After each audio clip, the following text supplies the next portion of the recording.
Welcome back into the GSMC Sports Podcast, where we're now going to be discussing the situation in Atlanta, where this past weekend they decided to announce that they had seen enough from Michael Penix Jr. based off of the 2 drives, I think it was, that he got against Miami in week 1, and that they are shutting him down for the remainder of the preseason, which I thought was a crazy move. I'm disappointed, obviously, just because I really want to see these guys play. So I know that selfishly, I'm coming at this, I'm acknowledging ahead of time that, I have a certain angle behind what I wanted to see. And for that, I'm also frustrated. But I think that it's a crazy statement, period, for the Falcons to say that they have definitively seen enough from Michael Penix Jr. that there is no purpose in him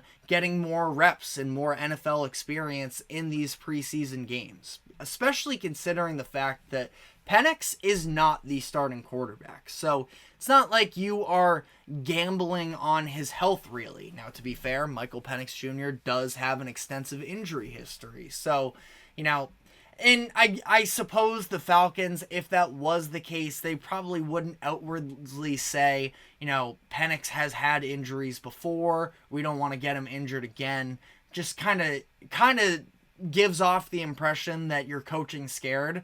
But that being said, I don't know if what they're doing now isn't also sort of coaching scared. And I think it's sort of in the other direction, where I sort of feel like they are just trying to shut Penix down to avoid any possible quarterback controversy heading into the season. Michael Penix, I thought, looked really good in his preseason game last week, where he was able to put on a little bit of a show, had a couple nice connections to Chris Blair, the one down the sideline in particular, and I think that Michael Penix Jr., it was really refreshing to get to see him, running around a little bit and having an opportunity to show himself. But I guess it was almost so much so that, and to the Falcons' defense as well here,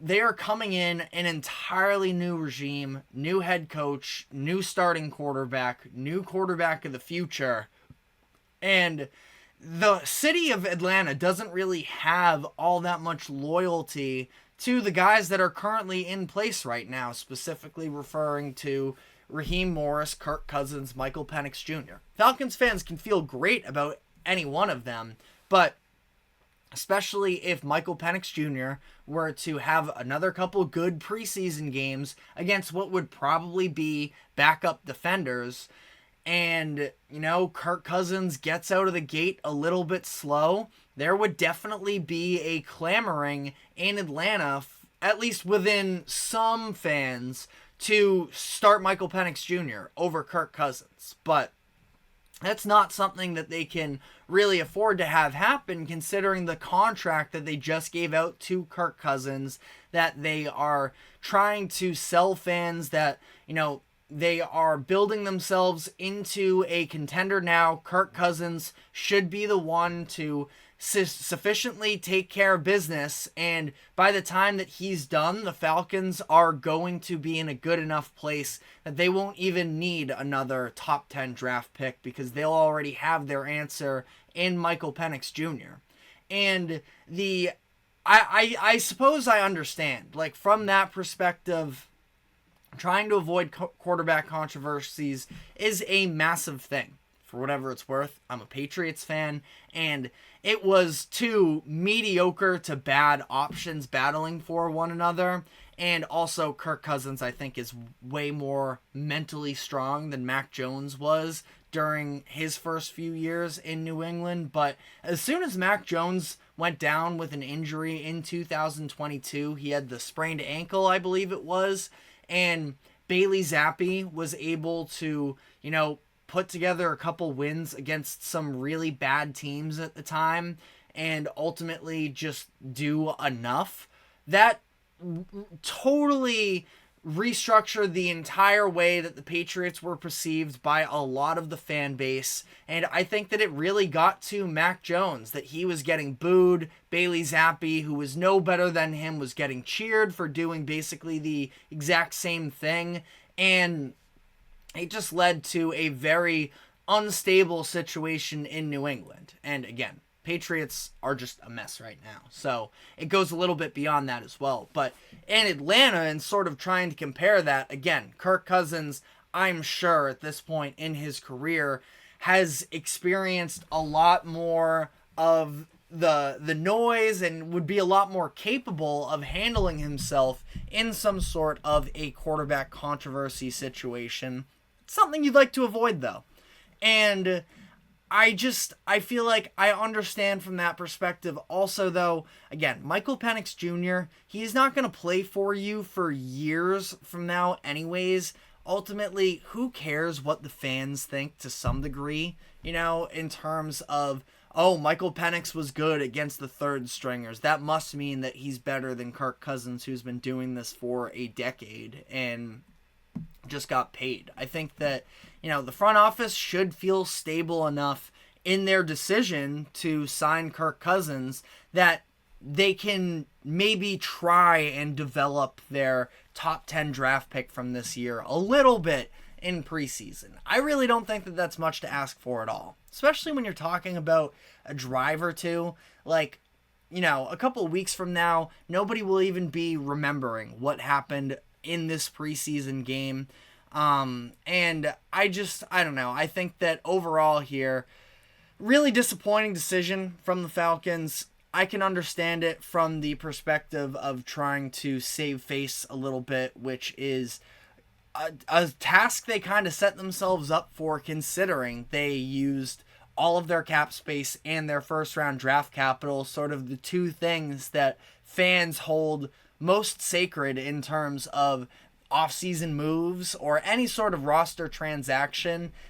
Fans get excited for nothing more than having cap space and having a first round pick. And they doubled down in both of those categories with the exact same position.